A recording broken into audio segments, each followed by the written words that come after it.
The next day arrives at Westbrook High School. Miss Sawyer pulls up to the school in her baby blue Porsche, and Dalton Donner pulls up in his Pinto. They both enter the building and to their respective rooms. Miss Sawyer gets on the loudspeaker to give her morning announcement. Good morning, students at Westbrook High School. Welcome to school. I hope you find so much intellectual stimulation in your endeavors on this beautiful day. That is my hope. It is my hope against hope. What I know to be the truth is that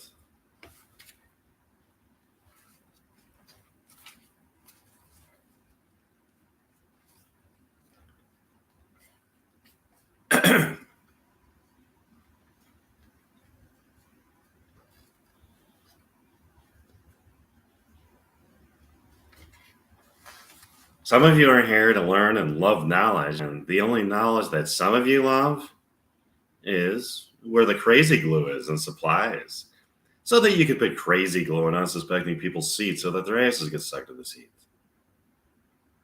For the people who love to learn and prove themselves so that they can become productive, happy, assimilated, and civil members of society, have a great day. Dalton Donner, an aspiring young scientist, sees a science teacher in the hallway. Her name is Miss Eisenstein. Good morning, Miss Eisenstein. How's the science going? Science is good, Dalton. It's interesting how your name is Eisenstein. Charlotte Eisenstein. That's very close to Einstein. It's a coincidence. Albert Einstein is a personal hero of mine. I have an idea for you, Miss Eisenstein. Would you like to try to experiment with some of the DNA of some of these teachers here at West High School and crossbreed them to form a mutant monster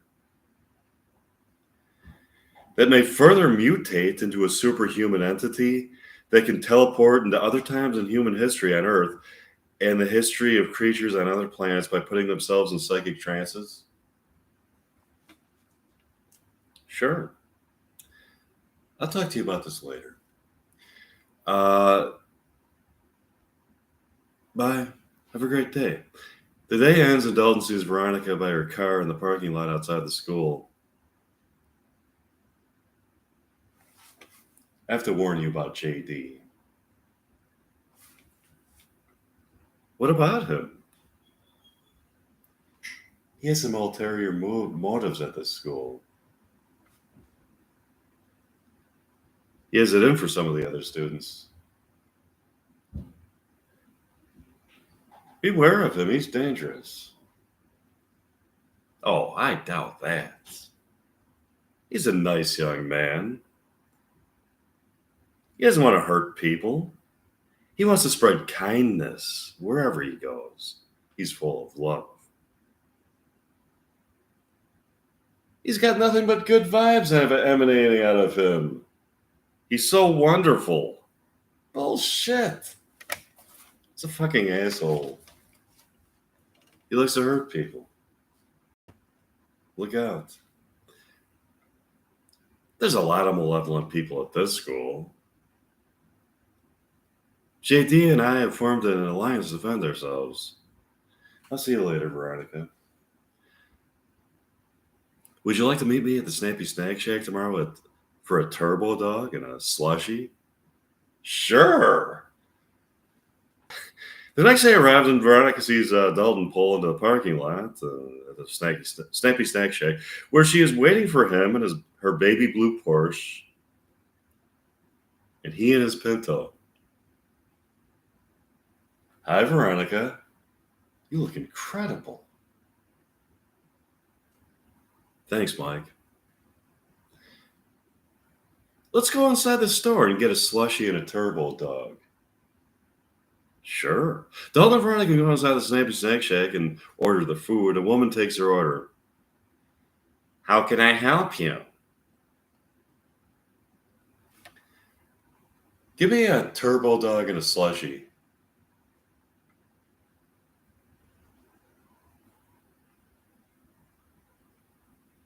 And a grape slushie.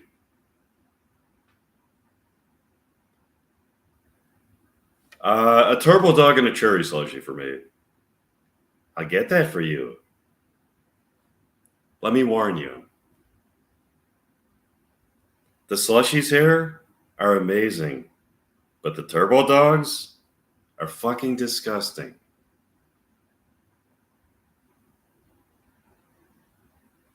Shouldn't you be promoting the food here?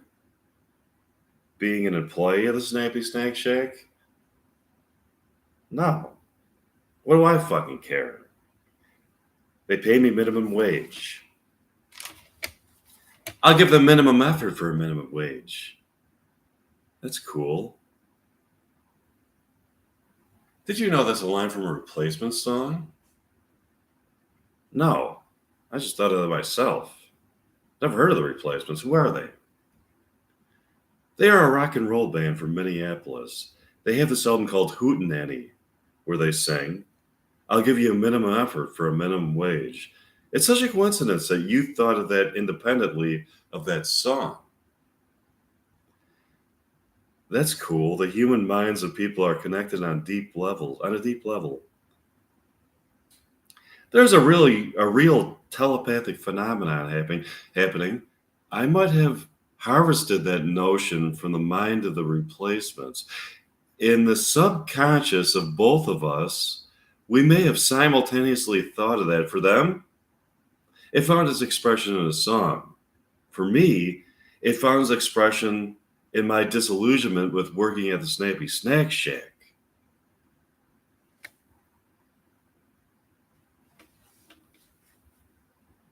But the Snappy Snack Shack is a wonderful place to work.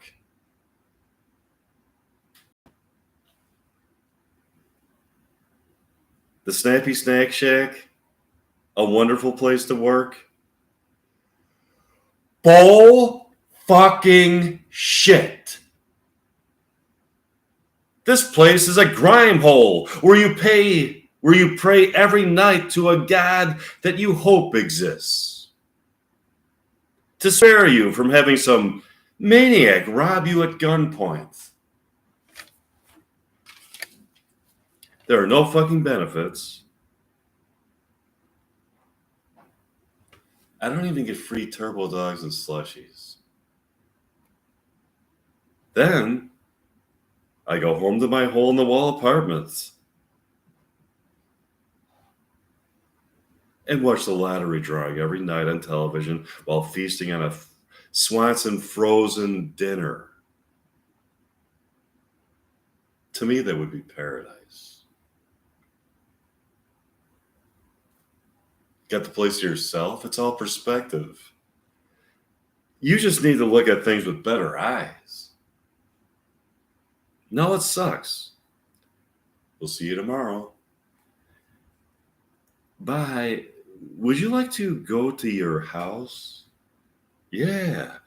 Dalton and Veronica went to Veronica's house. They had a terrific evening.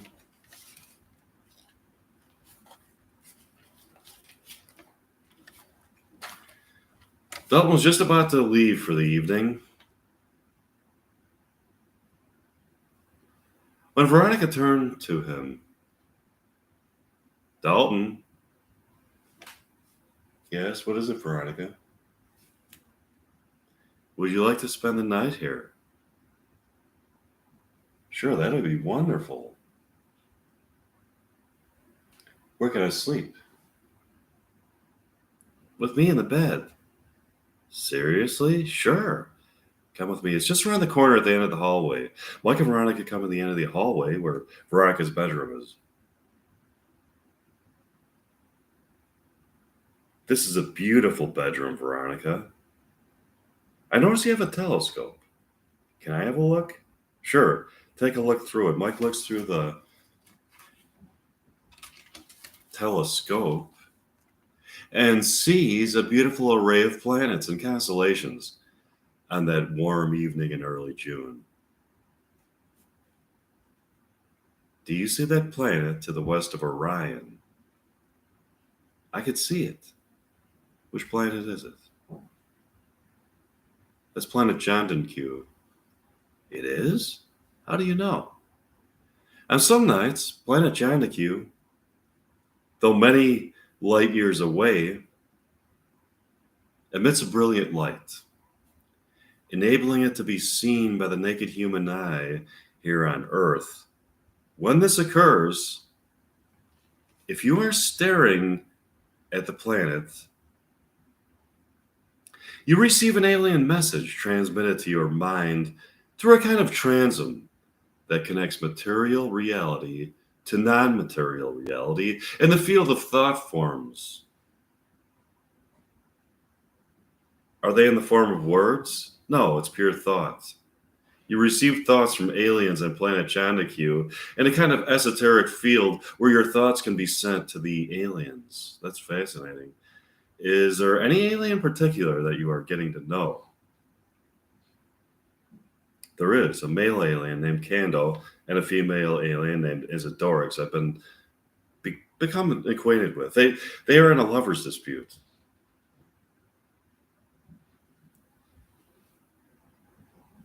Turn around and looking back at you, Veronica. Veronica turns around and sees Kando and Isidorix in back of him. They've apparently teleported to Earth and are standing there in Veronica's bedroom. Greetings, Earthlings. Hi. Wow. How did you get here so quickly? We teleported from planet Q. Nice bedroom.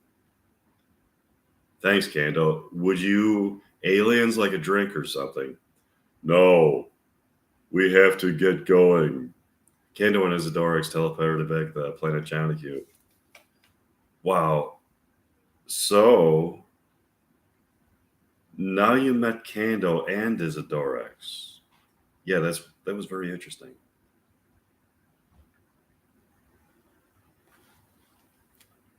You should be with me, Veronica.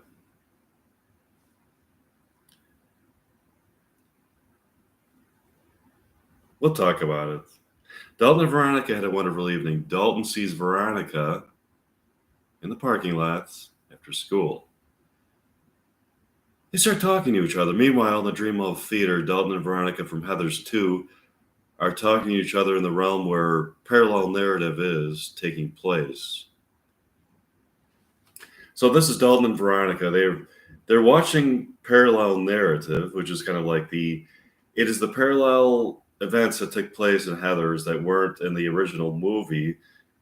Within Heathers 2, they're watching parallel narrative in the theater, but they want to come back to the realm where Heathers 2 takes place to get some popcorn in the Dreamlove Theater. Do you want to get some popcorn? Sure. Veronica and Dalton come back to their realm, from the realm where parallel narrative takes place, and go to the concession stand for the popcorn. They start eating their popcorn, having a conversation. This is fascinating. We are watching our younger selves in a parallel narrative.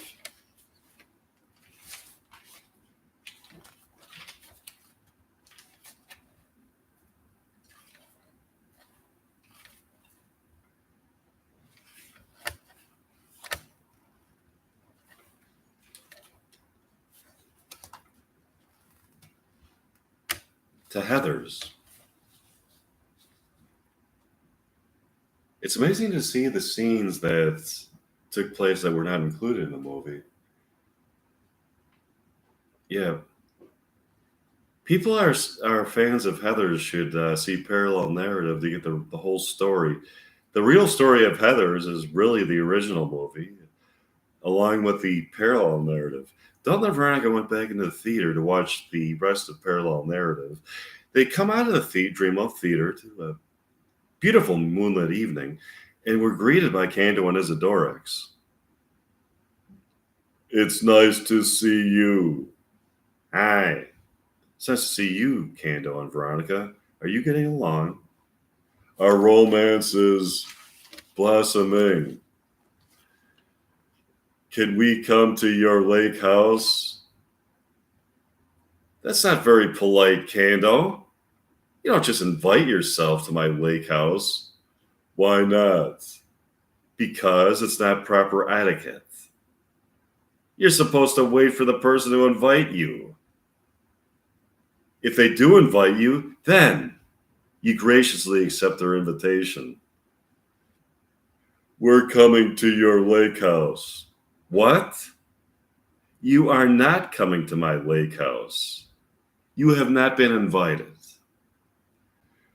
We are coming to your lake house. Stay out of it, Isidorex. You and Kando are not coming to my lake house.